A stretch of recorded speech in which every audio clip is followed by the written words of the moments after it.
Hoje eu tenho a felicidade de trazer a Ana Paula, né?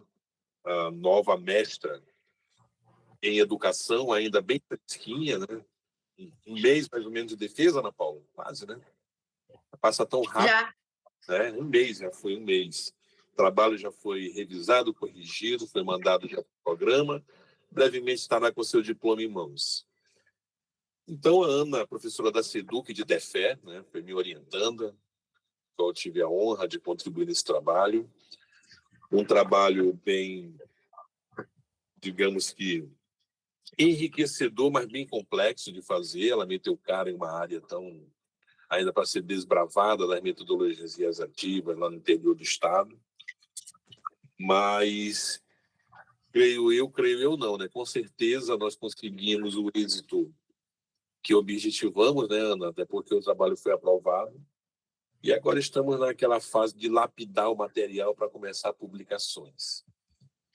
Então, a Ana também generosamente vai dividir conosco hoje a sua pesquisa, né? Um recorte do que ela trabalhou, uma síntese de tudo aquilo, trazendo as partes de tudo, né? E em torno de 1 hora de fala, nós vamos entender esse processo árduo, longo, mas muito proveitoso, né? Que tanto eu como a Ana vivenciamos. Um período de orientações presenciais, depois mais orientações virtuais, mas que tudo saiu conforme planejado. E agora a Ana já está apta a alçar novos voos e também contribuir significativamente, né, com a sua cidade, com a sua comunidade, ao discutir as questões das metodologias ativas. Eu acho providencial a fala, né, tendo em vista que nós temos aqui mestrandos e mestrandas, né, de alguns programas, e a Ana já passou por essa fase, e também doutorandos e pretensos doutorandos e doutorandas. E nunca é demais ver um olhar, quem não é da área, de uma outra área, com premissas teóricas epistemológicas, premissas metodológicas, e assim entender um pouco, começar a pensar na sua própria pesquisa. O olhar de aprendizagem de momentos como esses não é apenas para a questão da comunidade científica, de uma pesquisa que se legitimou e vai contribuir com tudo, mas também de fazer nós pensarmos no que nós próprios estamos pesquisando. Então, Ana, querida, né, são 19h15, eu estou aqui com as duas telas, e conforme as pessoas vão entrando, tem um pessoal aqui que vai entrar já já, eu vou colocando, e a palavra é toda sua. Nós podemos adotar a dinâmica de fazer as perguntas no final, ou conforme você for falando, é você que escolhe. Você prefere que ao final nós façamos um bloco? Vocês podem fazer as perguntas também no chat, tá? Podem colocar no chat aí as perguntas que eu peço para alguém ir me indicando, porque como eu estou no computador com a apresentação, e aqui eu estou no tablet, às vezes some. Mas eu vou passando para a Ana, ou então alguém quiser fazer a pergunta diretamente, levanta a mãozinha que eu vou dando a palavra, tá bom? Então, no mais é isso, Ana, tá? A palavra é sua, eu já de antemão te agradeço, tá? A tua presença, a tua solicitude, a generosidade de dividir conosco e dizer que assim se faz ciência, né? E assim que nós vamos socializando e legitimando o conhecimento científico. Então, a palavra é sua, querida. Então, boa noite a todos. Primeiramente, eu fico muito grata de estar nesse momento participando no grupo, trazendo os resultados da minha pesquisa. Agradecer ao professor Washington pelo convite, agradecer a todos vocês que estão hoje prestigiando esse momento, esse pós-momento, né, da dissertação. Como o professor Washington falou, foram momentos árduos, né, ali durante esse período para confeccionar, para criar, até para chegar no final dessa dissertação. E eu trago o tema que foi da dissertação, que é processos formativos no ensino de matemática a partir de metodologias ativas na Amazônia. Eu, como professora, né, da rede estadual de ensino, tive um contato muito pequeno com as metodologias ativas, né, Mas o meu contato maior foi no período do mestrado, da dissertação, né? Até a pedido do professor Washington, com as suas orientações, de ler bastante, de procurar. E aí, realmente, foi isso assim que eu consegui entender mais e procurar mais saber sobre isso. Então, eu me vejo nesse contexto de ter meus colegas também, né? Que passam por isso, que muitas vezes eles trabalham as estratégias ativas em sala de aula, talvez estão começando a trabalhar uma metodologia ativa, mas não conhecem. Então, por isso que a gente traz a importância, né, das metodologias ativas no processo de formação desses professores, né? Porque é importante nós conhecermos, é importante nós entendermos como é que ela funciona, e assim como qualquer outra metodologia, ela precisa ter todo o seu processo explicado direitinho. E os professores, eu acredito que vão ganhar muito, né, com esse aprendizado. Então, a gente traz um pouco sobre isso, né,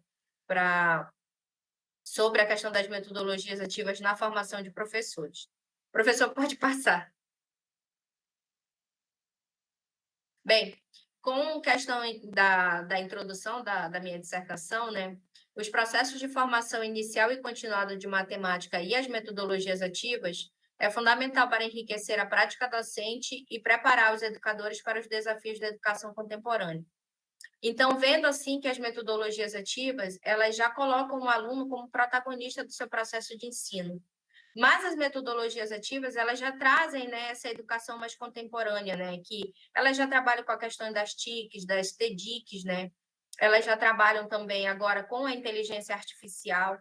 Então, é importante, vai ser importante, e é para o professor, né, que ele conheça, para que ele possa enriquecer a sua prática. Se ele não viu na sua formação inicial, mas que ele tenha uma formação continuada sobre isso, né, para aprimorar cada vez mais a sua prática docente. Pode passar, prof.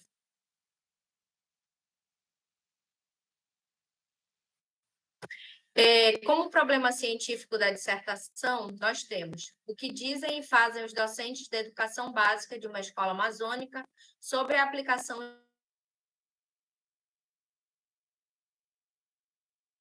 Dentro do nosso problema, nós buscamos saber o que dizem e o que fazem, né, esses professores dessa escola do interior do Amazonas, né, sobre a questão da didática crítica e a partir das metodologias ativas. Como eu falei, as metodologias ativas, elas colocam o aluno como protagonista do processo de ensino. Mas a didática crítica, aliada a isso, vai fazer com que esse aluno, com que esse futuro professor, ele se torne crítico desse saber, né? Não apenas buscar o saber, mas ser crítico quanto àquilo que ele está aprendendo. Então, aliar a questão das metodologias ativas com a didática crítica, sendo que a gente já trabalha a questão da didática na nossa formação, é importante. Então, a gente buscou saber o que esses professores dizem e fazem, né, em relação a isso. Por favor, professor. As questões norteadoras foram: quais os discursos teóricos que fundamentam processos de metodologias ativas na formação de professores de matemática? Então, no primeiro momento, buscamos saber quais são esses discursos, quem são esses teóricos, o que eles abordam, de que maneira eles abordam o tema das metodologias ativas e a questão da formação dos professores. E os professores de matemática, então, primeiro nós fomos fazer, né, toda essa fundamentação teórica para o trabalho. Como se deram as vivências do processo formativo inicial e contínuo dos professores de matemática, colaboradores da pesquisa? Então, procuramos saber como é que foi o processo de formação desses professores, tanto o processo inicial quanto continuado, de que maneira aconteceu, como que eles passaram por esse processo. E em que medidas os processos formativos vivenciados pelos sujeitos colaboradores da pesquisa influenciaram o desenvolvimento de atividades baseadas em metodologias ativas de ensino? Então, será que o processo de formação desses professores os influenciou hoje a trabalhar as metodologias ativas em sala de aula? O que eles abordam, de que maneira, como é que eles trabalham a questão das metodologias ativas? Então, essas foram as nossas questões.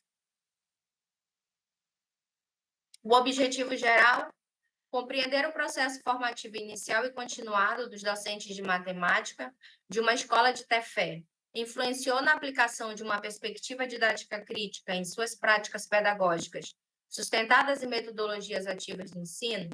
Então, ali a gente vai procurar compreender o processo de formação desses professores dessa escola da cidade de Tefé, né, e a sua influência com a relação da didática crítica, né, e as metodologias ativas de ensino. Os objetivos específicos: analisar os discursos teóricos que fundamentam a didática crítica a partir de processos de metodologias ativas na formação de professores de matemática. Então, no primeiro momento, foi realizada a pesquisa bibliográfica, ali buscando os autores clássicos e contemporâneos, né, sobre o tema, para a gente se aprofundar mais. Segundo, conhecer as vivências do processo formativo inicial e contínuo dos professores de matemática, colaboradores da pesquisa. Aí foi realizada uma pesquisa de campo, fomos conhecer esse processo através das nossas perguntas. E terceiro, descobrir se os processos formativos, vivenciados pelos sujeitos colaboradores da pesquisa, influenciaram no desenvolvimento de atividades baseadas em metodologias ativas de ensino. Aí nós fomos fazer uma observação participante dentro do trabalho desses professores, né? Acompanhando o seu dia a dia, acompanhando ali todas as suas aulas dentro de um certo período para a gente trazer essas respostas. O caminho metodológico da pesquisa, ela teve uma abordagem qualitativa, utilizando os autores de Bogdan e Bickley, em 1994, que ele diz que ele tem um interesse todo pelo processo, né, através de fotos, através de entrevista, e ele se preocupa muito pelo processo, né, da pesquisa. Depois tivemos a pesquisa bibliográfica, né, dentro dos autores, e depois uma pesquisa de campo, utilizando Marconi e Lakatos, 2002. Como técnica, nós utilizamos a observação participante, também Marconi e Lakatos, 2002. Foram 3 professores participantes da pesquisa e foram 6 horas aulas de observação participante para cada professor. Para a coleta de dados, nós utilizamos a entrevista narrativa com os autores de Cholevich e Bauer, 2012. A entrevista narrativa, ela não tem um padrão ali, mas ela tem umas fases, né, que precisam ser exploradas, que precisam ser acompanhadas, desde você não interromper na hora que você está fazendo a pergunta, deixar que o pesquisado fale, né, abertamente, fazer perguntas talvez só no final, né, uma intervenção ou outra. Então, e a gente traz isso também na dissertação, explicando cada fase para que seja respeitado, né, para que a gente possa fazer uma boa entrevista narrativa. Nós utilizamos perguntas abertas, foram 10 perguntas, e ali foram 30 perguntas ao todo, né, para a nossa análise. Na análise, nós utilizamos a ATD, que é a Análise Textual Discursiva, que é de Moraes e Galeazzi, 2016. Ela também é qualitativa, ela também se importa ali, né, com a questão dos novos discursos que a gente vai ter, né, a partir desse processo das respostas dos investigados. E ela tem também uns critérios, né, que a gente precisa percorrer para que se tenha uma boa análise no final. Dentro do nosso capítulo 3, na fundamentação teórica, nós trazemos como título o ecoar das vozes docentes, possibilidades de metodologias ativas de ensino em ambientes educativos na Amazônia. Então, aqui a gente traz o local onde foi realizada a pesquisa, que é a cidade de Tefé, que fica fica no interior do estado do Amazonas, né, o coração da Amazônia. Tefé, a princesinha dos Solimões, como é conhecida. Aqui vocês têm a cidade do Alto, né? À frente, lá no fundinho, a gente tem o Lago de Tefé. Quando está no período de seca, tem a praia, né? A cidade é permeada toda por praia. É uma cidade bem bonita, bem diversa, diversificada também. E aqui eu trago também a escola, que é a Escola Estadual Corinto Borges de Façanha. É uma escola que atende ensino fundamental, né? Matutino e vespertino, e EJA noturno. Foram 3 professores, né? Eles são professores do Estado, mas também atuam em outras unidades, né, das instituições do município. Um professor, ele já tem assim bastante tempo nessa escola, os outros, eles tinham pouco tempo de trabalho, então a gente procurou trabalhar com professores que trabalhassem no período matutino, vespertino e noturno, né, que tivesse ali contato com a escola. E os professores foram todos da disciplina de matemática.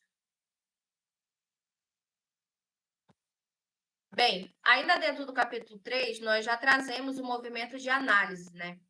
que a gente chamou de as luzes da ATD. Dentro desse processo, Moraes e Galeazzi, ele vai dividir, né, a ATD em 3 fases. Primeiro é a unitarização, né? Ele fala que é a desmontagem do texto, denominada de corpos. Então, aqui eu trouxe para vocês um recorte de como foi realizada essa unitarização. Por exemplo, aqui eu tenho uma pergunta e abaixo eu tenho a resposta, né, que está em negrito e depois sublinhado aí de amarelo. E a gente desmonta essa resposta, né, sempre vinculado à questão dos nossos objetivos, tanto é que eu coloco o objetivo embaixo, e aí é criada uma unidade de significado, né? Nesse caso aqui, a partir da desmontagem do texto, o professor respondeu: não estudei disciplinas relacionadas às metodologias ativas na universidade. Então, aí a unidade de significado que foi criada não cursou nenhuma disciplina que influenciasse a trabalhar metodologias ativas. Essa unitarização, ela foi feita para as 30 respostas, né, obtidas, e aí nós fizemos isso para cada uma delas, criando uma unidade de significados. Após, por favor, professor, nós temos a categorização, que é o segundo processo, que é o conjunto de elementos. Então, a partir das unidades de significados, a gente vai criar as categorias.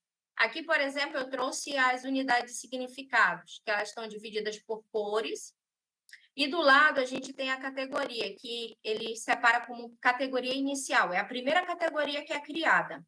Então, aqui a gente tem as unidades, as primeiras, né, e em seguida as categorias. Pode passar, professor.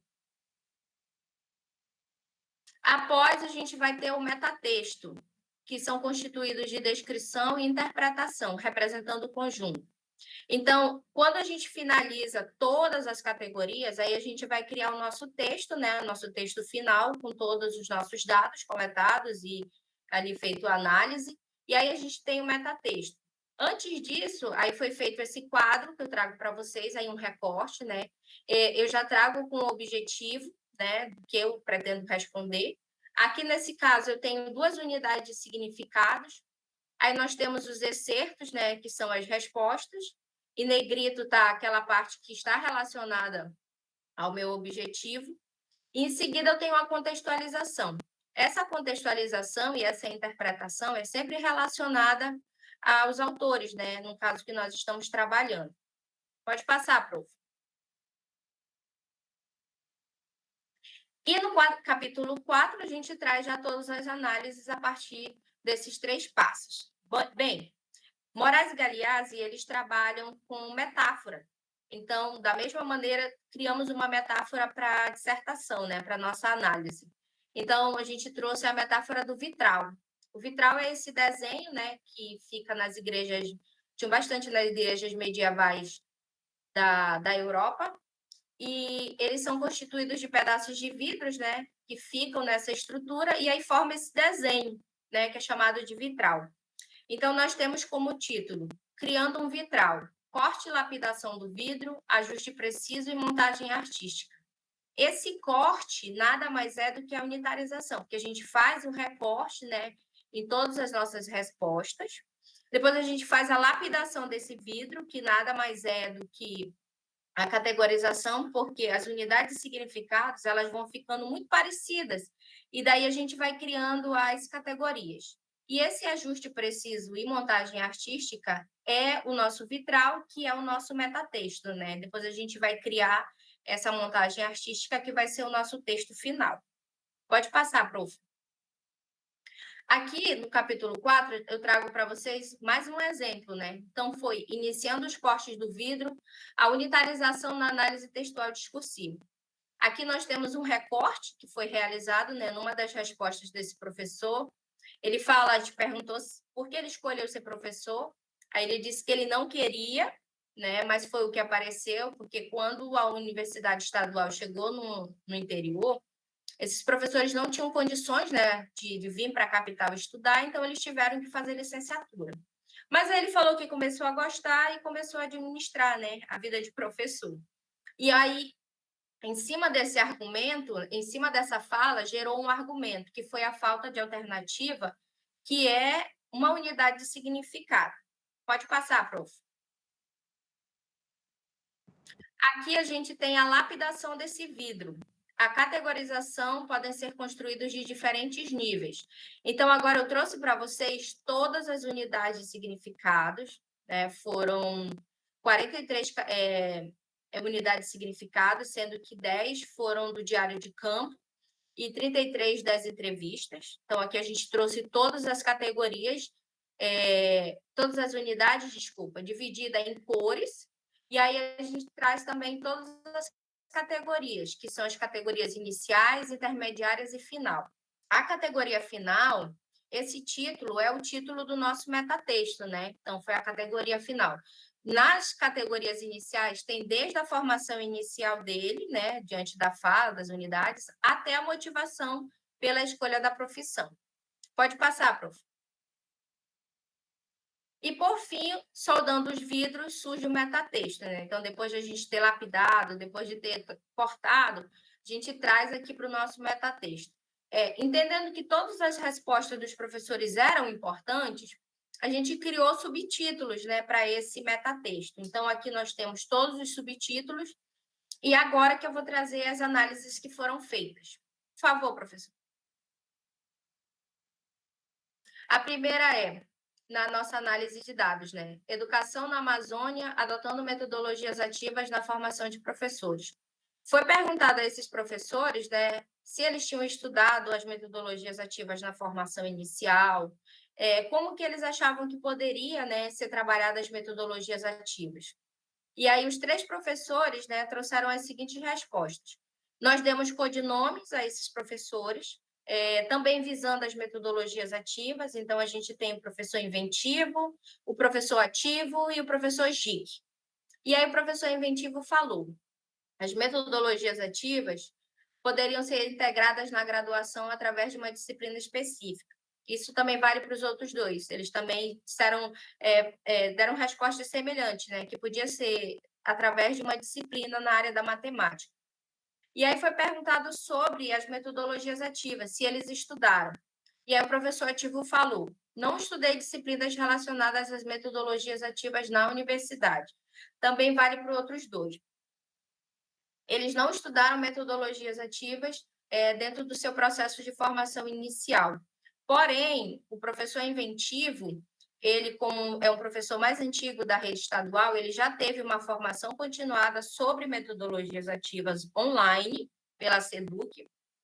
Porém, como ele mesmo disse, foi bem superficial, muito pouca coisa, e também disseram que se ele precisasse, ele poderia mandar e-mail, que eles poderiam mandar para ele. Então, o professor inventivo era o que conhecia um pouquinho sobre elas. E aí nós perguntamos por que, né, que as metodologias ativas não são trabalhadas. Aí o professor Gic falou, porque dá trabalho tanto para os alunos quanto para o professor que faz. E só querem passar cálculo mesmo. Então, ele dá a definição aqui, né, como se realmente fosse trabalhoso, né? E que na universidade, né, dentro da licenciatura de matemática, a gente trabalha muito a questão dos cálculos. E às vezes acaba ficando muito nisso, né? Então ele traz um pouco essa ideia do cálculo. E aí a gente tem Ganzella 2018 que vai dizer: uma educação transformadora e inovadora passa a ser resultado também de uma formação inicial transformadora e inovadora na licenciatura.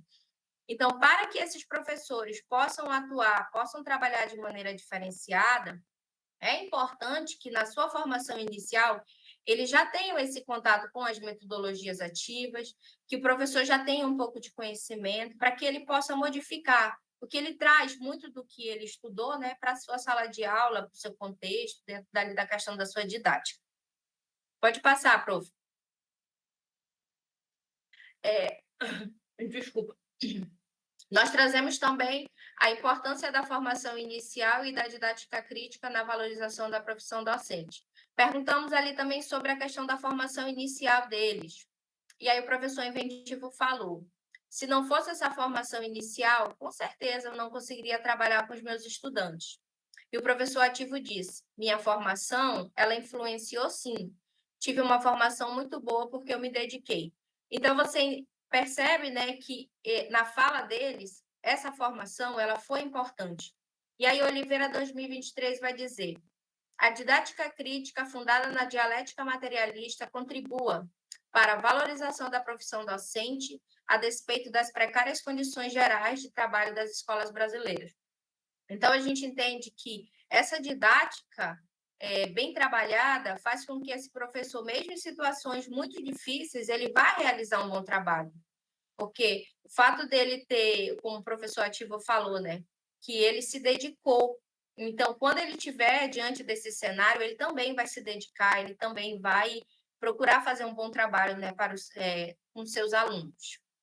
Pode passar, prof.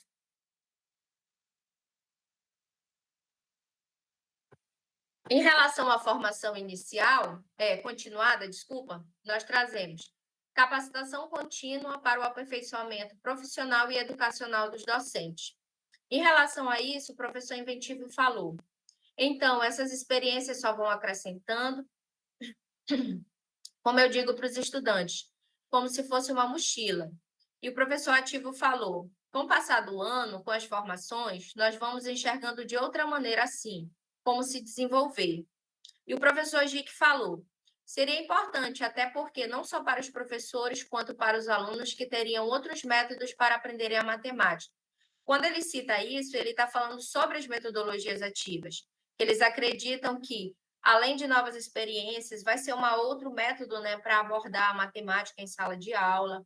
Eles vão perceber de uma outra maneira, né? E a Inova 2022 vai dizer que o ciclo de desenvolvimento profissional completa-se na formação continuada. Então, a gente precisa, enquanto profissional da educação, estar em contínua formação, né? Esses professores participam de formações, principalmente formações online, né? Sempre que possível, eles são pós-graduados. Tem um professor inventivo, ele tem mestrado, mas é pelo Paraguai, então, mas eles procuram, estão em contínua formação, e eles demonstraram interesse, né, em fazer uma formação voltada para as metodologias ativas, né? Uma formação que fosse mais prática, menos teórica, que eles pudessem ver na prática, trabalhar, e que fosse uma formação presencial. Eles gostariam que fosse uma formação presencial, né? E não online, como muitas vezes acontece, né? Elas são importantes, mas eles acreditam que a prática, para eles, seria muito melhor. Pode passar, prof. E aí a gente tem o impacto das metodologias ativas na aprendizagem, gamificação e o ensino por pares na formação de cidadãos. Entendendo aí que as metodologias ativas colocam um aluno, né, nesse protagonismo, mas a didática crítica traz ele como crítico do seu processo.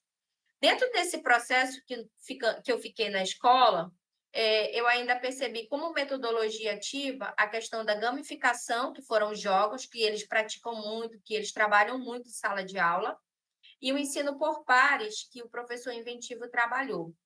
Dos 3 professores, só o professor inventivo foi o que conseguiu fazer ainda, né, esse trabalho com as metodologias ativas. E aí ele traz o seguinte: aqui eu consegui trabalhar com meus alunos foi a questão da gamificação através de jogos. E ele ainda fala, foi quando eu apliquei uma avaliação em dupla com os meus estudantes. Então, um estudo que eu percebi que um estudante, desculpa, que consegue se desenvolver mais, com um estudante que tinha bastante dificuldade e o resultado foi muito bom. Então, ele conseguiu fazer esse ensino por pares com um aluno que tinha mais habilidades, com um aluno que tinha menos, e um ajudou o outro, né? E aí ele percebeu que ele teve um resultado significativo. E aí, Oliveira 2023 vai dizer: assim, o educador, professor, pesquisador na didática crítica deve investigar categorias consideradas intermediárias que explicam a realidade do ensino. Então, esse professor, que é um pesquisador, ele percebeu, né, a dificuldade dos seus alunos, ele percebeu a realidade que ele estava e ele procurou modificar, ele procurou ajudar esse aluno, né? Então, ele foi buscar por outros métodos, né? Buscou nas metodologias ativas e ele observou que ele teve resultado. Então, é isso que a didática crítica faz, fazer com que ele seja crítico ali, né? Percebendo que aquele caminho não está dando certo, a gente reavalia, muda de posição, faz uma outra tentativa, e foi isso que esse professor fez e conseguiu o resultado. Pode passar, prof. A integração de tecnologias e metodologias ativas no ensino de matemática, o uso de softwares educacionais. Também dentro desse processo, o professor inventivo, né, trouxe que quando ele trabalha o conteúdo de função quadrática, no momento em que você vai ensinar a construir os gráficos, eu consigo associar um aplicativo chamado GeoGebra. Então, ele consegue trabalhar, né, dentro do conteúdo de função, o GeoGebra, né, que é um software matemático, e o aluno consegue visualizar o gráfico que ele está fazendo, né? E ainda o professor ativo disse, a questão de integrar teoria e prática, mas nem todo o tempo dá certo, mas eu uso softwares de jogos referente àquele conteúdo. Nessa escola em específica, existe um laboratório de informática, porém ele não funciona. Então, o que eles fazem? É uma escola que não pode, né, levar o celular, os alunos não levam. Quando eles precisam, eles pedem dos pais, os pais mandam o celular, e aí eles conseguem fazer esses jogos. Ou o professor leva o computador para a sala de aula e trabalha os jogos com os alunos. E aí, Soares 2021 vai dizer: a tecnologia chega como uma potência decisiva, tão impactante que reflete definitivamente na escola e começa a romper com os paradigmas mais enraizados. Então, a gente percebe que quando eles trabalham com a tecnologia, eles se animam demais. Eles ficam muito felizes, né? Eles gostam. Quando faz pesquisa, até quando faz uma pesquisa no celular, eles já ficam animados. Então, a gente vê como a tecnologia ela é importante, né? E se a gente pudesse trabalhar outras metodologias ativas ali, né, que é importante. Mas, infelizmente, aí eles só conseguem trabalhar essas duas e com o uso dos próprios materiais, né, porque a escola não disponibiliza. Pode passar, prof. Bom, ainda sobre as análises que nós fizemos, foi feita uma análise na ementa da universidade, né? A ementa no curso de Matemática e Pedagogia. Então, eu também trouxe aqui para vocês um olhar sobre a didática enquanto disciplina amazônica. Então, dentro da ementa da Matemática e da Pedagogia. A Pedagogia eu vou explicar no final porque ela também foi feita. Dentro do curso de Matemática, a gente tem a didática geral, e a gente também trouxe Libras, porque foi um pedido da banca, né, que a gente também trouxesse Libras para saber um pouco como é que está o andamento, né, nos cursos. Pode passar, prof. Bem, a didática geral, ela tem uma carga de 60 horas teóricas, né, e tem um objetivo do estudo das concepções didáticas, influências no processo de ensino e função social do ensino. Ela aborda o planejamento, fundamentos e a confecção dos planos de cursos e das unidades e de aulas. Aborda o projeto político-pedagógico, que é muito importante o professor conhecer, né, quando vai para a escola, porque é o norte que a escola segue. Orienta quanto à questão da avaliação da aprendizagem, né, porque a gente trabalha a questão ali do IDEB, conceitos e métodos. Então, já traz essa questão dos métodos ali também. Pode passar, prof. Bem, tem como objetivo proporcionar formação teórica para uma fundamentação crítica e consciente do processo de ensino e de aprendizagem da matemática, assim como também contribui para uma formação capaz de intervir na realidade local, visando a melhoria e o crescimento do ensino de matemática no nível médio. Lá no curso de matemática, né, da universidade, eles têm um laboratório, né, que é o laboratório de matemática. Eles já trabalham com outros métodos diferenciados, eles convidam, né, os alunos das instituições, levam os professores, trabalham com os professores, principalmente jogos e outros métodos.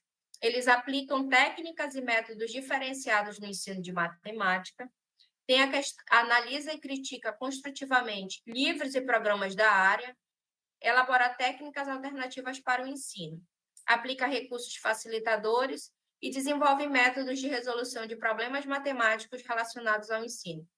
Então, eles trabalham bastante a questão da resolução de problemas, né? Que ali tem uma ideia já com as metodologias ativas. Pode passar, prof. Libras, né? A gente tem aqui que o curso de Libras, Língua Brasileira de Sinais, tem uma carga de 30 horas teórica e 30 práticas. Tem o objetivo de sistematizar, valorizar a linguagem das mãos, fazendo com que os outros façam uso da Libras, mesmo não sendo surdo. Então, os cursos, né, de licenciatura já trazem. A ementa do curso traz a história, o cérebro e a língua de sinais, os processos cognitivos e linguísticos, português e a língua de sinais, a fonologia e morfologia e atividades de prática como componente curricular. Então, o professor já tem ali esse conhecimento da Libras, né, para trabalhar no seu cotidiano com os alunos surdos, né? Por favor, prof, pode passar. E aí, após as observações na ementa do curso, as metodologias ativas elas não são contempladas no curso de matemática. Até perguntei, até questionei para alguns professores lá da universidade. Eles disseram que, por enquanto, não tem, mas quem sabe que no futuro, né, eles podem estar pensando em trazer as metodologias ativas. No entanto, no curso de pedagogia, que eu falei no início, né, no primeiro período, a disciplina Metodologia do Trabalho Científico aborda esse assunto, como metodologias ativas de ensino. E aí, no meu período de estágio, né, eu trabalhei lá na disciplina, no curso de pedagogia, no primeiro período, e aí eu trabalhei as metodologias com os futuros professores.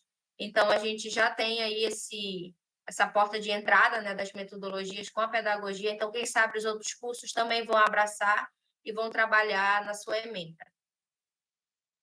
Pode passar, prof.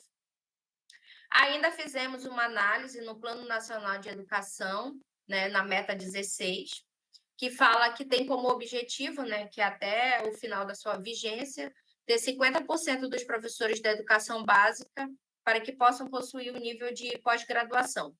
Fazendo uma análise, foi verificado que 30,2% dos professores atingiram esse nível de formação. Mas a situação ainda é mais preocupante quando é analisado os dados por região. Então, aqui a gente tem, por exemplo, na região sul, nós temos 48,7%. E Centro-Oeste, nós temos 35,1%, né? Então, é uma maior concentração, né, de pós-graduados no país, o que evidencia, né, que eles têm uma melhor infraestrutura educacional, têm mais investimentos, o acesso é mais amplo à questão da formação continuada, né, nessas áreas. Já em contrapartida, na região norte, nós só temos 19,3%, e Nordeste 24,5%, né? O que são bem menores esses percentuais. Ele fala que essa disparidade está associada, né, à questão dos fatores de menor acesso, à questão dos programas de formação, dificuldades econômicas e a oferta reduzida dos cursos. E também a gente tem uma distribuição desigual, né, o que vai impactar negativamente na qualidade e na disponibilidade, né, de profissionais qualificados na região norte e nordeste, né, que a gente é apresentado bastante isso. Já, prof. Em relação à formação continuada, houve um aumento expressivo nos cursos entre 2008 e 2013. Em 2008, 8,7% dos docentes participaram de algum curso de formação continuada. Já em 2013, esse percentual subiu para 30,6%, indicando uma tendência crescente de melhoria na qualificação dos docentes ao longo desses anos. Então, a gente vê que a formação continuada aí tem aumentado, né, em relação ao que era antes. Já, professor? Fizemos também uma análise ali na questão do PARFOR, que é o Plano Nacional de Formação de Professores da Educação Básica. Então, o PARFOR procura integrar, né, e articular a formação inicial dos professores, promovendo tanto a aquisição de conhecimento, competências e habilidades, né?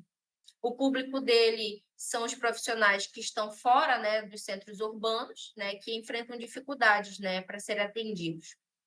E desde 2019, a Universidade do Estado do Amazonas matriculou 364 professores, cursistas em 3 municípios do estado.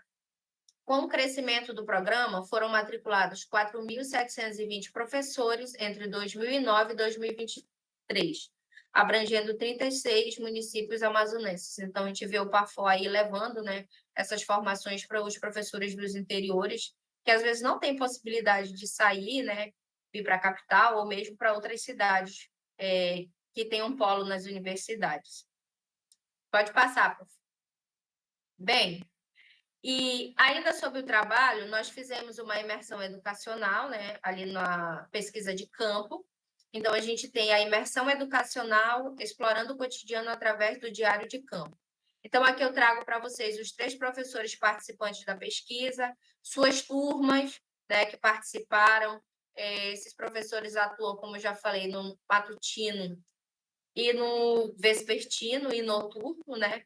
E aí eles nos atenderam muito bem em suas turmas. Pode passar, prof.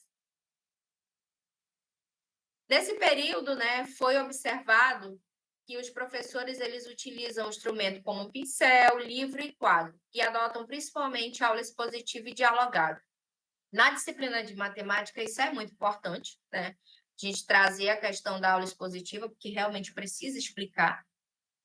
E eles fazem uso disso, tanto é na hora dos desenhos, aqui a gente vê a questão do gráfico, a questão da geometria, né, eles trabalhando, mas as aulas deles nesse período foi somente expositiva e dialogada.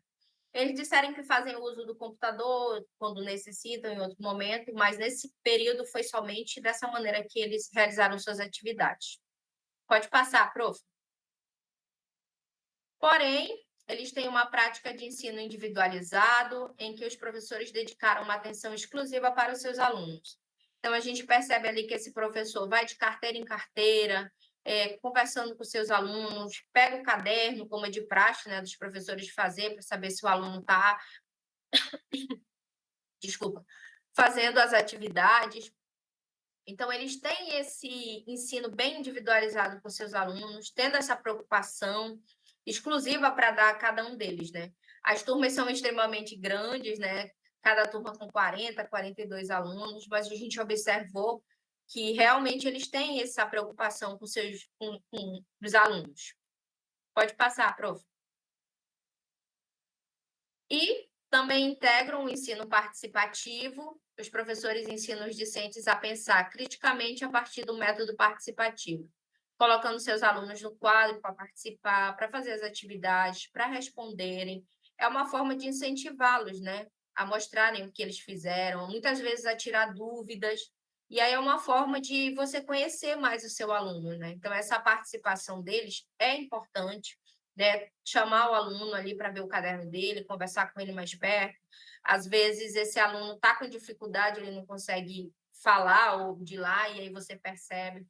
Então, eles também trazem esse ensino participativo em suas aulas. Pode passar, prof. E aqui eu trago os 3 docentes, né, participantes. Os docentes demonstraram interesse em integrar as metodologias ativas para enriquecer o ensino-aprendizagem. Procuram propiciar uma educação crítica e reflexiva. Mesmo sem ter conhecimento das metodologias ativas, né, esses professores buscaram no seu trabalho desenvolver um trabalho diferenciado com seus alunos, né? E aí Moran vai dizer: a personalização do ponto de vista do educador e da escola é um movimento de ir ao encontro das necessidades e interesse dos alunos e ajudá-los a desenvolver todo o seu potencial. Então, a gente observa que esses professores têm esse compromisso, né? De estarem ali observando as necessidades, os interesses de cada um dos seus alunos. Pode passar, prof. Ainda durante esse período, foi realizado um plano de intervenção, né? Que foi chamado de processos formativos e metodologias ativas. Logo que eu cheguei na escola, eu apresentei o tema, né, que ia ser trabalhado, que eu ia fazer a pesquisa, e eles já demonstraram desconhecimento. Então, no primeiro momento, eu realizei uma reunião apresentando, depois eu criei um grupo de WhatsApp, onde eu enviei material para que eles pudessem ler, PDF, vídeos.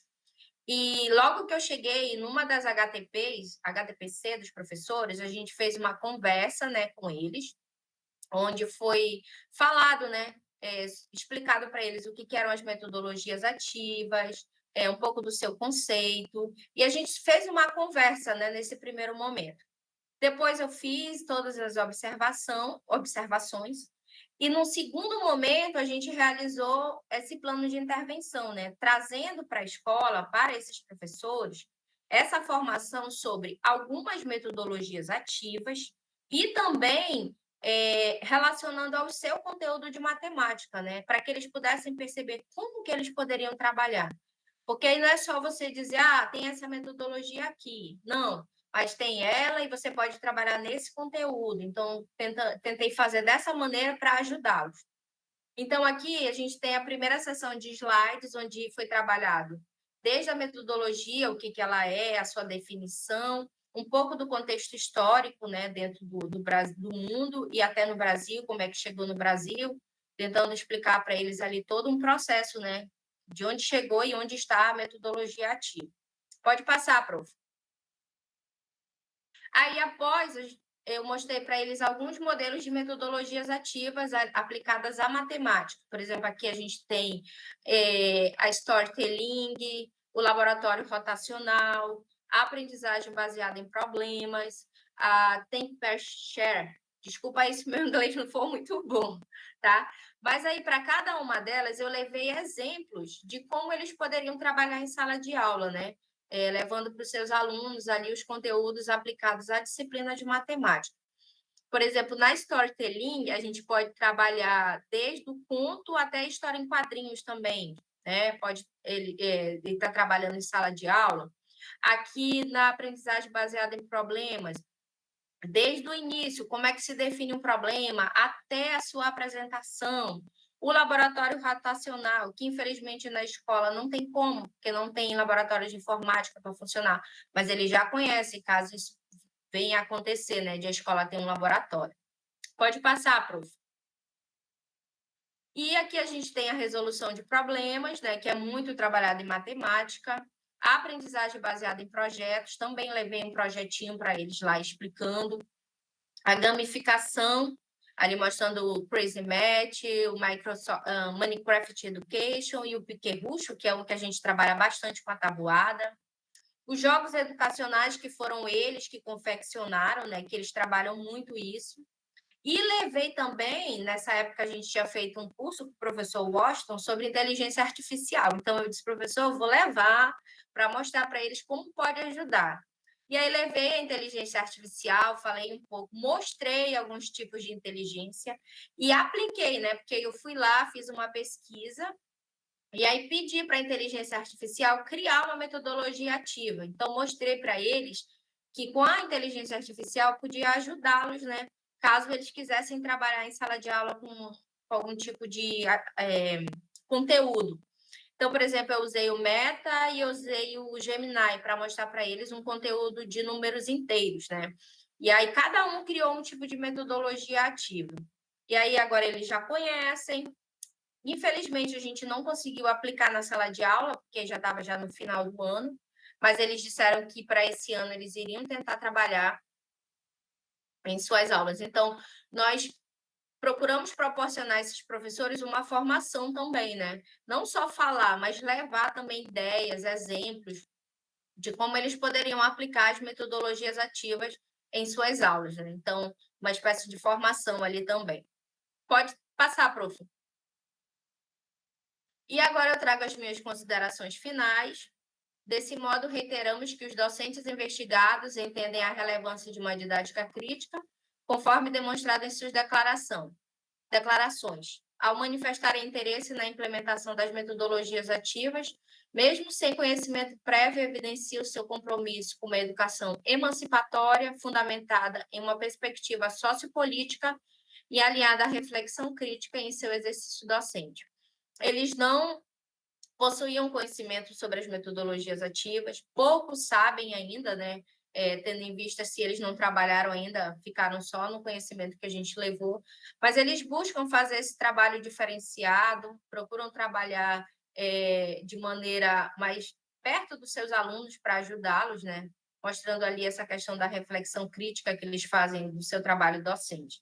Então, essa implementação das metodologias ativas, né, para os professores, acreditamos que seja de fundamental importância, né? É fundamental que eles conheçam, não só eles, como eu falei, assim como eu não tinha esse conhecimento, e foi através do estudo, das leituras, e às vezes acontece que a gente não tem assim muito tempo, né? O professor Gique até falava, olha, precisa mais de tempo, né, para ler, para trabalhar, para aplicar.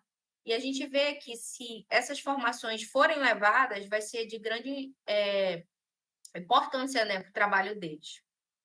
E pode passar, prof. Essas são as referências, né, da apresentação. Pode passar. Pode passar. Pode passar. E muito obrigada. Primeiramente, eu gostaria de agradecer ao grupo de pesquisa que eu participo. Gosto muito de estar nesse grupo, de aprender também. Quero agradecer à FAPEAM, né, que financiou o meu trabalho. Agradecer ao UEA por esse espaço, ao programa de pós-graduação, o PPGED, e à SEDUC também, porque me liberou, né, para ficar esses 2 anos estudando. Isso foi muito importante aí para esse meu processo de aprendizagem. Então, muito obrigado a todos. Maravilha, Ana. Estão me ouvindo? Sim, professor. Legal. Então, fica aberta a perguntas, né?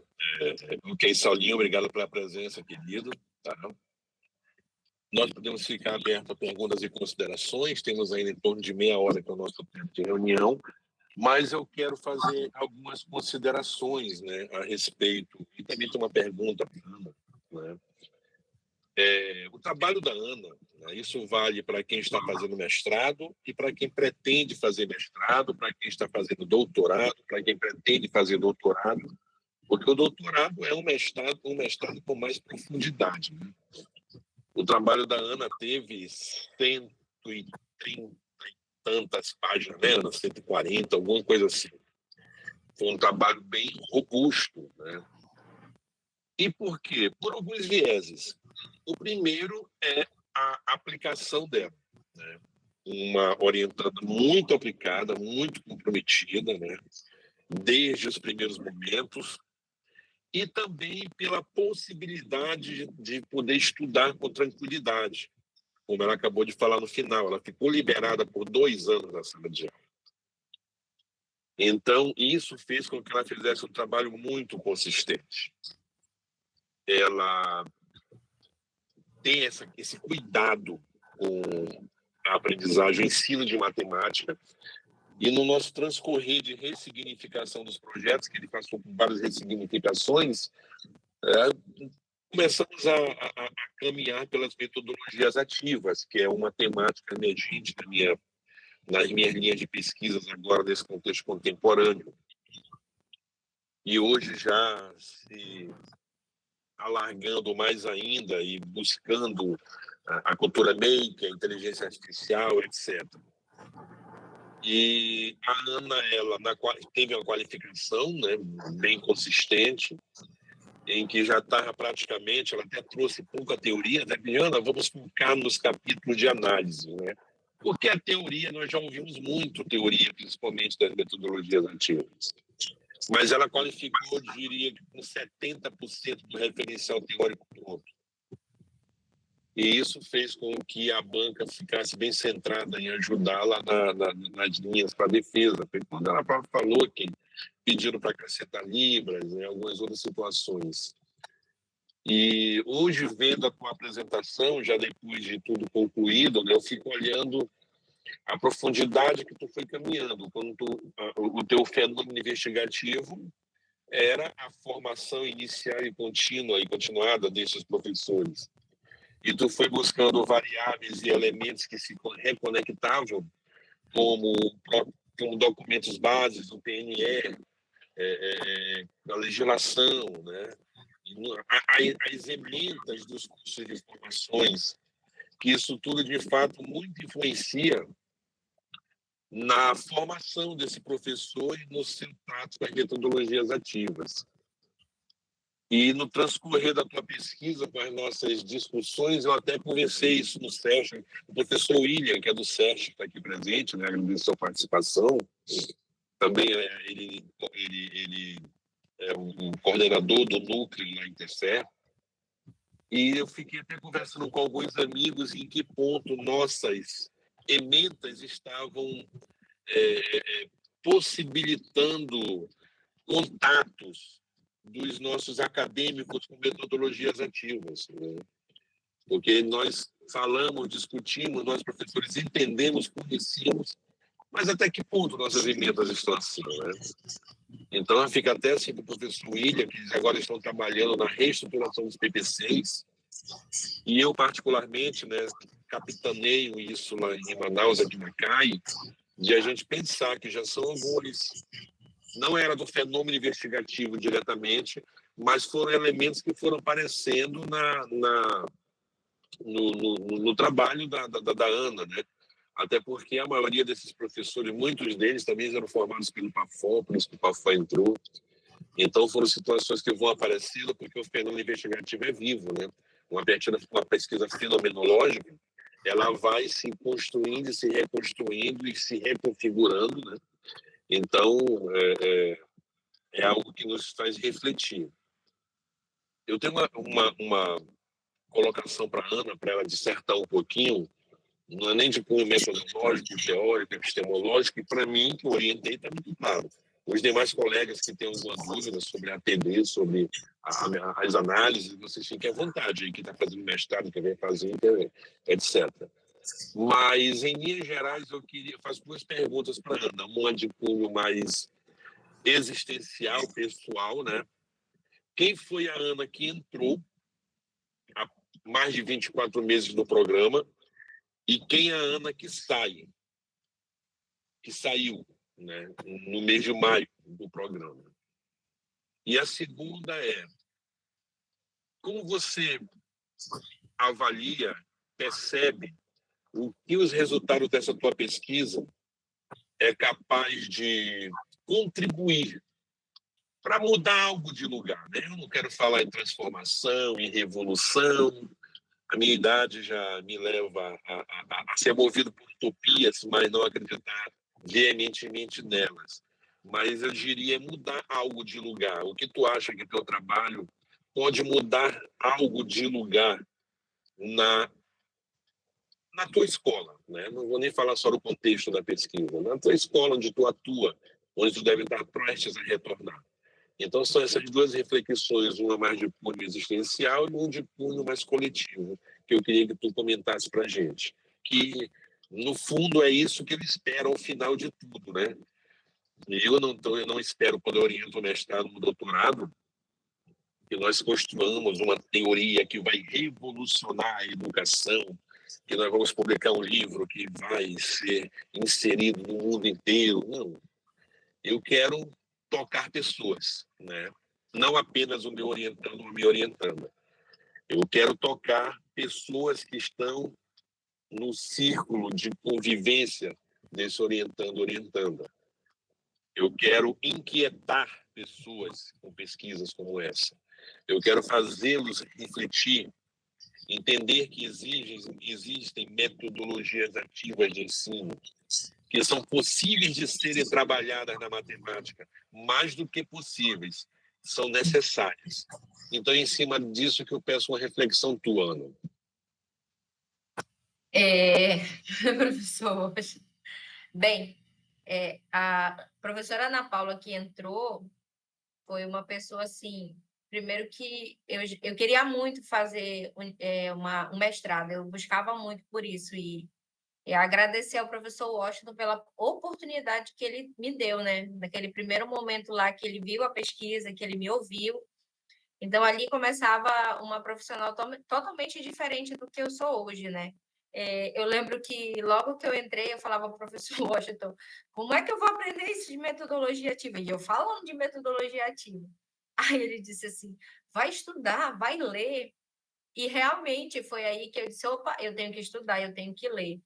E aí eu fui lendo, eu fui buscando outros livros sobre isso.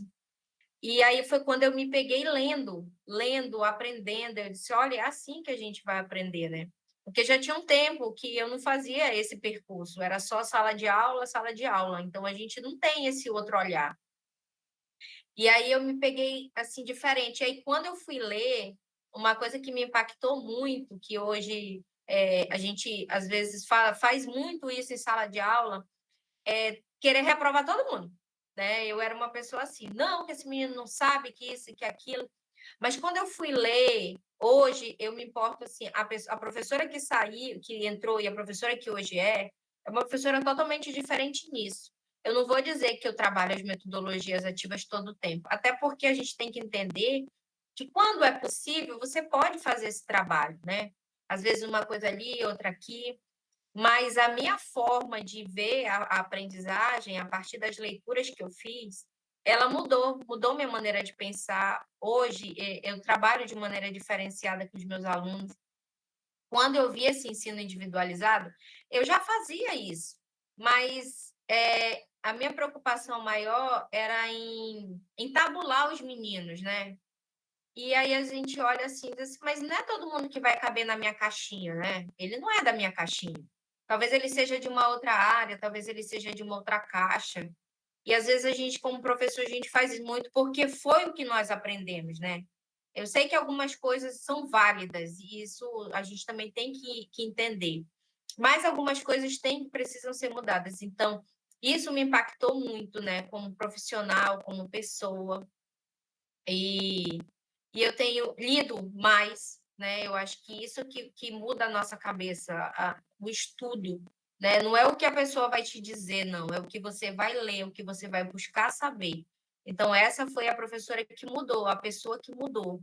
E eu estou indo devagar. Uma coisa que eu aprendi também com a professora Rita, que ela disse assim, uma coisa de cada vez.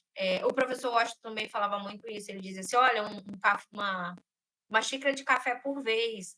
A gente estava muito ansiosa. Eu lembro que eu e a Rayane, né, que era minha parceira de trabalho, a gente ficava muito ansiosa, porque a gente já queria tudo. A pessoa, não. Então, eu aprendi também a ter esse momento, essa calma. Né? Hoje eu já estou apresentando a minha dissertação. Então, assim, para quem está começando aí, ter calma, né? Cada momento de cada vez, você vai ter o seu momento para tudo. E hoje eu estou aqui. Antes eu só assistia, né? Todo mundo, e hoje eu estou tendo essa oportunidade de falar sobre isso. E eu acredito assim, como eu falei lá no início, eu sou uma professora que já trabalhava algumas metodologias ativas, só que eu trabalhava mais as estratégias. Hoje, como que eu sei desse conhecimento? Que eu li, né? E eu percebo que os meus colegas de trabalho, eles também fazem isso, só que muitos não conhecem. Um dia desse eu estava lendo, né, o componente curricular de matemática, acho que é da SEDU que eu estava lendo, e aí vinha as metodologias ativas lá. Eu nunca tinha me atentado para aquilo, mas não tinha mais nada. Era só metodologia ativa e ele dava um conceito bem básico. Então, eu creio que onde a gente levar esse trabalho, as pessoas vão perceber que pode ter uma mudança, né? A gente pode levar esses conhecimentos para esses outros professores. E aí também a forma de querer impactar, né, os colegas que estavam participando da pesquisa foi em levar essa formação para eles, porque eu disse assim, mas e aí, eles vão ficar só nisso? Não, a minha ideia era poder fazer uma oficina, mas infelizmente não deu. Era fazer um e-book, alguma coisa assim para deixar para eles, mas também não deu. Mas o fato de ter contribuído, ao menos um pouco, né, com alguns exemplos e com a inteligência artificial, que eu fiquei fascinada, foi importante. Então, eu creio que ali deu para impactar um pouquinho o trabalho deles, né? E impactar também, acho que os outros professores que verem, que lerem, que ouvirem falar sobre isso. É isso, prof. Eu espero ter respondido as suas perguntas. Na verdade, não é nem que não deu aquilo, é que não precisava, não era esse o intuito, fazer manuais, fazer alguma coisa, né? Você deu conta do que nós nos propusemos a fazer, e muito bem. Existe, para nós finalizar, deixa eu ver se tem alguém fazendo uma pergunta aqui. Perguntou a participação do MIT. Tá, tem muitas parabenizações que eu que a gente está vendo, né? Para nós fecharmos a nossa discussão, existe mais algumas coisas que eu quero colocar, aproveitar esse momento, que tem várias orientandas e orientandos meus aqui, tem vários professores orientadores, né? E esse processo vivido pela Ana, a Ana mora em Tefé, 500 e tantos quilômetros em linha reta de Manaus, mais de 700, 800, se eu for no mar, mas foram N eventos que a Ana participa. Quando tinha o auxílio do programa, ela ia, e quando não tinha, também ia, né? Tirava o dinheiro da sua bolsa. Então, enfim. E foi um investimento que ela fez importantíssimo para a sua formação. Viajou, né? Foi para eventos comigo, com o professor William, com vários colegas, apresentou em Salvador, né? Foi para vários locais, muitos locais. E isso também é importante, esse intercâmbio de olhares, de conhecimentos, né? Porque foi no evento de Salvador que ela trouxe já essa ideia de uma entrevista narrativa. Se você olhar a metodologia com uma lupa, tu vai verificar alguns elementos diferentes. Uma entrevista narrativa, por quê? Porque foi uma vivência que ela teve no evento internacional de pesquisa narrativa, e mesmo sem o trabalho dela ser uma pesquisa narrativa, ela utilizou a técnica e ajudou muito na ADD. E ela só conseguiu isso porque teve contato com outros olhares em outro contexto. Então, é importante fazer investimento na tua formação. E livros, então, né? Quantos e quantos livros a Ana comprava e chegava lá em Tefé. E eu até dizia, calma, não precisa, tu vai gastar muito. Calma, eu te mando os PDF, não, pessoal, eu quero tê-los. Né? Então, isso é um processo importantíssimo, que também a credencia para pleitear uma vaga de doutorado. Né? Porque a intenção de um grupo de pesquisa como o nosso, a intenção de 2, 4, 6, 8, 10, 12, 14, 16, nós tivemos até 25, 20, tivemos até 28 pessoas reunidas hoje, desde as 19 horas, numa terça-feira, né? Estou até perdido no dia da semana, que é tanta coisa, no terceiro turno hoje. Já tive aula no mestrado em educação pela manhã, à tarde eu tive já situações administrativas da reitoria na escola de direito, e agora o grupo de pesquisa, né? Mas dá prazer, né? É minha vida, eu escolhi isso, não estou obrigado. Então, o que te credencia, hoje a UEA tem um doutorado. Né? Hoje nós temos o nosso doutorado. O nosso doutorado em Educação em Ciência, nosso sonho foi realizado. Amanhã ou depois está saindo os aprovados para entrevista. Né? E é visível ao analisar os projetos, mais de 200 e tantos projetos, e eu acho que teve uns 30 aprovados, é visível aqueles que tiveram um processo de mestrado vivenciado na plenitude. Porque não basta tu passar pelo estrito senso. Tu tem que viver o estrito senso. Né? E a Ana viveu. E eu gosto de fazer essa colocação porque ela estava morando em Tefé. Né? Todo o processo. Porque a turma dela não era, por exemplo, o João, né, que também está me orientando. O João não é Polo Tefé. Né? O João é de Benjamin Constant, mas é Manaus. Então, ele vai ter que vir, vai ter que voltar, tem que ir. A Ana não, ela passou por Polo Tefé e quando ela entrou, ela estava lotada de Tefé, conversávamos lá. Depois ela vinha em Manaus, ou ia via Meet, mas ela não ficou lá fincada, ela fazia os intercâmbios. Ela ia para os estados, vinha para Manaus, fazia disciplinas aqui, eventos aqui. Isso tudo é importante, né, para aqueles que querem o outro passo, que é o doutorado. Então, que fique também essa mensagem, como eu já vi você falar ainda há pouco, olha, gente, tenham calma, né? Vai ter momentos de crise de ansiedade, que tu vai também escutar teu orientador. Né? Ela me ligou uma vez, professor, desconstruiu tudo que nós escrevemos. Eu disse, mas como assim? Tudo bem, tu pode criticar, não entender, mas desconstruir é difícil, porque tem uma solidez teórica e epistemológica. Qual foi a professora? Não, foi uma amiga. Então, nós temos que ter a confiança, né, no orientador, mesmo quando nós estamos nervosos e ansiosos. Porque também isso nos imobiliza, não pode nos deixar imobilizar. E o grupo de pesquisa é para isso, né? O nosso GPCF é para isso. Né? Nós temos, sei lá, mais de 50 pessoas no nosso grupo de WhatsApp e temos mais uns 20 e tantos ou 30 credenciados mesmo no grupo. E a nossa proposta é essa, é socializar o que fazemos é nos ajudar com eventos, com publicações, né? E buscar uma formação a nível estrito. E aqueles que estão ainda na graduação, finalizar a sua graduação. Essa é a natureza do grupo de pesquisa. Nós temos aqui 2 colegas professores, né? O Saulinho já saiu, que é o professor William, que representa o GPCF em Tefé, e o professor Clodoaldo em Parintins. Eu queria passar a palavra rapidamente para vocês fazerem alguma consideração, começando pelo professor William e depois o professor Clodoaldo. Ok, Washington. Boa noite a todos que estão presentes ao evento. Estão me ouvindo bem? Sim. Ok. Bom, primeiramente, parabenizar o Washington pelo trabalho apresentado, né, enquanto orientador, e parabenizar a Ana Paula. Eu já conheço a Ana Paula e é uma satisfação muito grande estar vendo esse percurso dela que foi realizado com essa culminância e essa apresentação.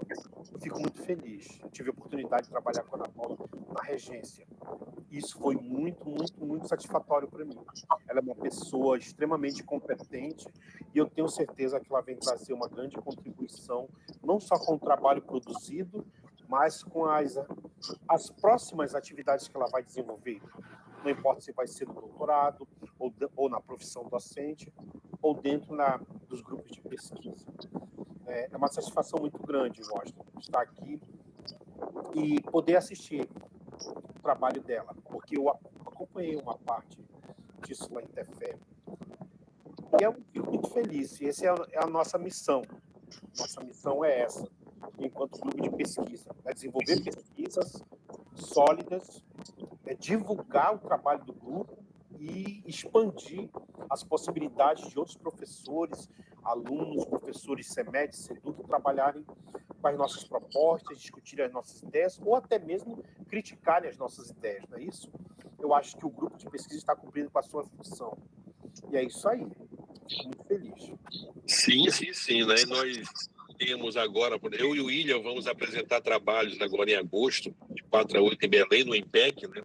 Que é o maior evento de ensino de ciências da América Latina, o qual nós já fomos no ano retrasado para Caldas Novas, e em outubro vamos para o OPED, né, que é o maior evento da educação do país. Então, e de lá vão vir muitos livros que nós vamos discutir no grupo de pesquisa, tá? Livros fresquinhos ainda. Clodoaldo, querido, também, Clodoaldo é professor do programa do mestrado em educação, né, do qual a Ana Paula agora terminou seu doutorado. Clodoaldo é do Polo Manaus, assim como eu. Quero finalizar com a fala do nosso Clodoaldo, que está em Parintins. Imagino como está Parintins, Clodoaldo. Eu estava aqui agora com a minha esposa olhando e dizendo, mais uma vez fomos deixando para depois e não fomos. Deve estar... Eu não sei nem se tu está em Parintins. Está em Parintins, Clodoaldo? Estou em Parintins, sim. Boa noite, pessoal. Boa noite, Washington. Boa noite. Rapaz, é o lugar que todo mundo tá... queria estar no mundo, no Brasil, era Parintins. É verdade. Tentado, sim, mas hoje, na verdade, a gente tem a impressão do que parece que está começando cada vez mais cedo, assim, chegar a gente, mas é um clima muito bom, tá bem legal, tá bem animado. Quem não veio precisa vir conhecer. Mas, Ana Paula, parabéns pela apresentação. Eu tive a felicidade de assistir a defesa da Ana. Eu vi que naquele momento de tensão, né, de defesa, hoje não, foi muito mais calmo, hoje ela apresentou com mais tranquilidade, ela pôde expor o seu trabalho de uma maneira mais, até um pouco mais aprofundada daquilo que ela trouxe naquele dia, porque ela tava mais solta, sem as tensões, né, devidas. Mas, assim, é um trabalho muito importante, significativo. Fazer pesquisa no interior é muito difícil, de fato. E a gente que trabalha, por exemplo, em Parintins, né, e faz pesquisa, tem todas as dificuldades de logística, de material. Então, assim, dizer também da importância do grupo de pesquisa, né, porque o grupo de pesquisa ele potencializa, ele quebra alguns paradigmas, por exemplo, de apresentar, de compartilhar, de socializar o conhecimento. Eu acho que isso é muito legal. Eu acho que o grupo de pesquisa ele contribui muito para as nossas formações, tanto para quem já é professor, quem está entrando agora. eu acho que é um movimento importante de aprendizado no nosso dia a dia. Então, parabéns para o grupo de pesquisa, parabéns para a Ana, parabéns para o Washington, e parabéns para todos aqueles que estiveram presentes hoje e puderam deleitar dessa bela apresentação. É isso aí, Washington. Passo para você. Maravilha, querido. Nós temos de praxe, no mês de julho, não fazermos reuniões, porque são as férias da UEA. Entretanto, nós temos um membro do grupo de pesquisa, que é a professora Fabrícia, né, que ela está já prestes a defender seu doutorado, e a sua banca está vindo aqui para Manaus, né, para algumas atividades. Ele é do Mato Grosso do Sul, e nós não podemos perder a oportunidade de ouvir colegas que pesquisam nossa temática de um local, né, da UFMS, por exemplo. Então, agora em julho, né, nós vamos ter uma reunião presencial, eu vou falar no nosso grupo, ou na ERT, no prédio da Academia STEM, ou na ENS, na área da Escola do Futuro, onde vai ter um mini curso, né, com esses doutores do Mato Grosso, que vão fazer uma discussão importante conosco, de algumas horas, vai ser presencial. Não sei se vamos limitar as inscrições, mas eu vou avisar na próxima semana, dia e local exato para todo mundo que quiser participar. E como nós vamos ter em julho, né? Então, agosto nós não vamos reunir, e quando for setembro, nós já vamos trazer os livros do IMPEC. Eu, professor William, estaremos lá, e outros professores também, de outros grupos de pesquisa, outros colegas da nossa UEA e, claro, de todas as universidades, com o IMPEC, eu já falei, um evento referência. E vai ter muito, muito, muito livro novo, né? E hoje em dia nós temos aquela dinâmica de que tu compra o livro e tu leva o e-book. Então eu vou comprar bastante livro, né? Estou levando já uma mala extra para isso, e virão bastantes e-books que eu vou disponibilizar no nosso grupo, que é a mais de novo ensino de ciências, né? E discutir nas nossas reuniões. Porque outubro já é o outro foco, é a educação, é o AMPED. E vai ser a mesma dinâmica, trazer o que há mais de novo na educação, são eventos bianuais e são quando é muito livro, né? Eu estou comprando pouco livro, é só nesses eventos. Eu vou e compro 30, 40 livros. E aí é nesses livros que nós vamos fazendo nossas fundamentações teóricas de mestrado e doutorado, porque é o que há de mais novo. Então é isso, já fica o convite para julho, tá? Para a palestra da professora, agora não peguei o nome dela, deixa eu ver aqui rapidamente, porque é bom que eu já dou esse spoiler. Um minutinho. Tá aqui. A palestra vai ser Experiências e Pesquisas em Educação Ambiental no Mato Grosso do Sul, tá? E nós vamos ter as professoras doutora Patrícia Helena Mirandola Garcia, professora doutora Icléia Albuquerque de Vargas e a professora doutora Suzete Rosana de Castro Wisiak. Será no dia 24 de julho, tá bom? Eu acho que 30 ou 19 horas, eu vou confirmar apenas se é na ENS ou na EST. Então, vocês que desejarem estar presencialmente, já coloquem na agenda, tá bom? Sei que alguns colegas já vão estar na Labuta, né, no Interfé, onde nós temos polo, Interfé, Tabatinga e Parintins, mas o convite fica feito. Então é isso, gente. Muito obrigado, né? 19, 20 e 30. Obrigado pela presença, obrigado, Ana Paula, tá? Parabéns. Nós nos encontramos no doutorado, se Deus quiser, né? Nós, professores do doutorado, né, Clodoaldo, nós não queremos ter trabalho. Então, nós vamos sempre olhar com mais carinho aqueles que nós já conhecemos. E é importante não perdermos esses vínculos de grupo de pesquisa. Então, é isso, tá? Agradecer a Sâmia, a Eunice, Clodoaldo, Simone, Silene, Ana Paula, Karen, João, Dalila, Flávia, William, Larissa, Augusto, né, que aqui não está presente. Enfim, se eu passei alguém aqui, peço desculpa. Mas é o que nós tínhamos para hoje, e nos encontraremos presencialmente para tomar um café arábico, né, que eu vou levar. Quem gosta do cafezinho já sabe que vai ter na reunião de julho, e nós nos encontramos lá novamente. Tchau, gente. Até a próxima. Tchau, gente. Boa noite. Até a próxima. Tchau, boa noite. Obrigada. Tchau.